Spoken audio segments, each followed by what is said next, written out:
This is the Edifier Hekete GX05. Yup, this mini space shuttle looking device is a gaming earbuds, and this 2.4 GHz receiver promises 15 millisecond ultra low latency gaming, the lowest for any 2.4 GHz wireless gaming earbuds, high-res wireless audio with dual wireless mode connection and more. And it just dropped its price to only 379 ringgit or 81 USD as of the recording of this video. So is it a best time to buy a gaming earbuds then? Now the unboxing was a very pleasant and out of the ordinary experience indeed. It comes with a black hard plastic box with the visuals of the earbuds printed on the paper in front. Then at the back there are some of the specs. Sliding the paper cover reveals the Hekete text, and at the bottom side the red clip of the Hekete logo is how you flip open the case, which immediately reveals the black accessory box at the top. In there are two plastic plugs for the USB-C receiver, a leather case with a high quality magnetic opening, a USB-A to USB-C adapter, two extra ear tips, a USB-A to USB-C cable, and a booklet with the Hekete stickers inside. And of course, there's the earbuds at the bottom. Now, the main star of this earbuds is of course the case. It is made of zinc alloy, it is pretty hefty, and it has this super futuristic unique look. Now, right now, they only come with just one color. I do wish there will be more color options in the future, like maybe dusty gold. Because imagine, it's like having a gadget straight out of Star Wars looking like R2-D2 and C-3PO. And while there are a lot of references on how this looks, to me, it looks like a Power Ranger morpher, you know, like Alien Ranger. Now, all of the parts are locked, but if you flick it over clockwise, it opens to the side, and it has the most satisfying click and sound too. And yes, it's like playing with a little metal fidget toy. But it only rotates clockwise, and I wish that it goes both ways, just like how I do. What? Just jokes. Now, speaking of clicking, don't forget to click the like and the subscribe button if you guys haven't done already. That would be very much appreciated, as it can help this channel to grow, and thank you very much in advance. Now, when you start rotating the rails, that's when the RGB lights activate for the first time. On top, you'll find a USB-C 2.4 GHz receiver in matte black. The earbuds are right below it, clearly marked left and right, and there's a USB-C charging port at the bottom side of the case. Then underneath there is a physical button where just press it twice to turn the light on, and once more to change the color. And if you want to go into the pairing mode, just press and hold the button. But honestly, I would just recommend using the receiver instead of Bluetooth, and more on that later. Now, remember the USB plugs from the box? Well, if you're playing mostly on PS5 and want to take these earbuds out, you can just use one of those plugs, so there won't be any gaping hole on where the receiver was. And before you ask, the second one is for whenever you decided to lose the first plug. Say what? Now, the earbuds themselves are lightweight plastic, around 4.9 grams with a matte finish. Now, usually I would go for the medium-sized ear tips, which usually comes inside of the box. But this time around, I switch it to a smaller size for a deeper fit, because I like it deep. That's what she said! Now, one thing to note is that they do not fit as snugly as something like the recently reviewed Neobuds Pro 2, so keep that in mind. Now, since this is more of a gaming earbuds, I do not plan to do a #Sawan mode test, since nobody does that while gaming, and if you do, I think we need to talk. Now, let's dive into the earbuds, focusing on the 2.4 GHz receiver, because that is one of the reasons why you would consider these earbuds, and trust me, they are very impressive. Now, the USB-C receiver that comes with the earphones connects to a variety of gaming devices. We are talking Nintendo Switch, PS5, or even your PC. And since the iPhone 15 series comes with USB-C now, you can plug it straight over there, as you could always do it with Android devices. Now, like all type of media consumption, sound is half of the experience. And these are a great pair for your gaming needs, because there's almost no lag from the touch to the sound that enters your eardrums, and that is such a pleasure to use. Now, sound positioning and sound stage are really good. Not just the perceived distance from lengthwise, but even height-wise,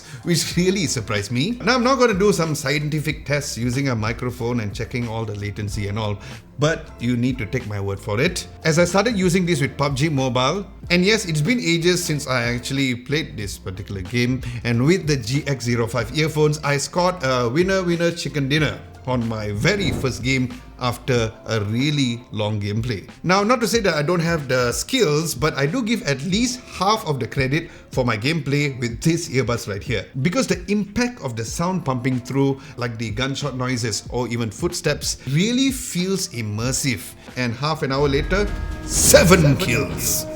Yeah. So proud lah. Now here's a fun fact. You can even take phone calls while gaming, where the earphones automatically switch to Bluetooth and handles the call seamlessly. Now if you're curious about how the mic sounds and how the ENC dual microphone noise cancellation is, here is an audio sample. Alright, so this is an audio test for a situation where you want to use a GX05 as a phone call situation, right? So I know that this is more of a gaming earbuds that you don't really need to use a microphone, but just in case you plan to use this microphone to make phone calls and stuff like that, especially in an outdoor environment, this is a microphone test for you to hear how it does very well when it comes to the overall noise cancellation, not active noise cancellation, but specifically for the voice when it comes to recording the microphones. Okay, so things did not sound very good when it comes to an outdoor situation.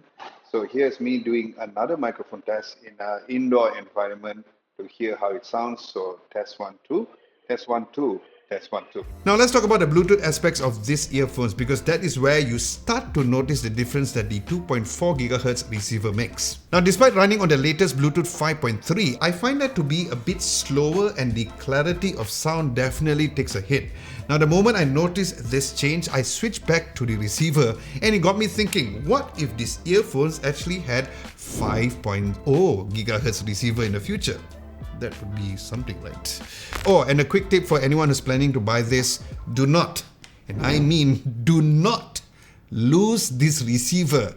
You will definitely regret it if you do. Now, if all of this is too much for you to remember, or if you're feeling a bit lost in the details, don't worry, because we have our website at www.adamlobo.tv, where you'll see a written version of this whole entire video. So these earbuds did not only perform great when it comes to gaming, which is of course the main feature of this, but also when it comes to the music experience, thanks to their 10mm dynamic driver. Now when I tested them using the 2.4 GHz receiver, I noticed a huge improvement in sound clarity compared to Bluetooth.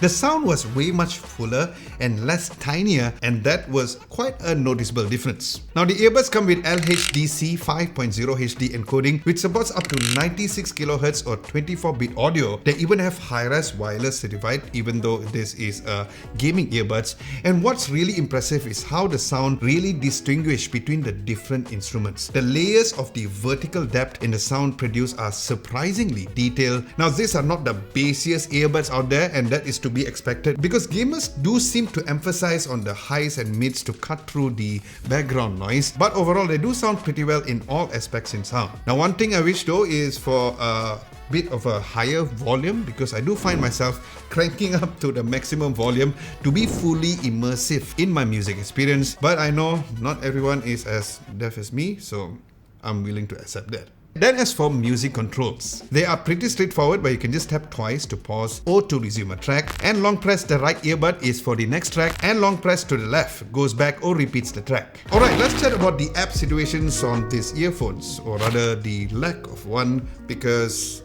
they do not have one, at least for now. Because currently the Edifier Connect app does not support these earphones. Now this means there is no in-app settings to tweak, which is a bit of a letdown, because customization through an app can really enhance our experience. Now I talk about this and gave my in-depth review of the Edifier Connect app in my NeoBuds Pro 2 review, where the app really played a big role, and if you missed that, I will link that video down below. But I would love to know, do you actually prefer something that does not use an app and is just simple for you to just connect and that's it? Let me know your thoughts in our Discord community channel, which I'll link it down below, and we can discuss it over there other than the comment section below. Now battery wise, the earbuds are rated for 4.5 hours of use on a single charge and a total of 16 hours of battery life in Bluetooth mode. Now from my experience, they almost live up to these claims, as I got about 4 hours of use at maximum volume and close to 16 hours in total. But when it comes to the 2.4 GHz mode, Edifier claims about 4 hours of playtime, and that is pretty accurate in my test too. Now 4 hours of continuous play is quite reasonable, because if it's longer than that, I think you and I need to have a talk. But if you ever find yourself low in battery, no worries, because these earphones have fast charging capabilities. Just 5 minutes of charge can give you up to 30 minutes of playtime. So those are my thoughts on the Edifier Hecate GX05. It usually retails at 509 ringgit, which is about 108 USD. But right now they're selling at 3,000. Damn! 3,000. But right now, they're selling at 379 ringgit, which is about 81 USD. And with that price, the specific audience that is targeting, it really feels that the price is right, especially with the solid build quality, the very low latency that really benefits the gamer within.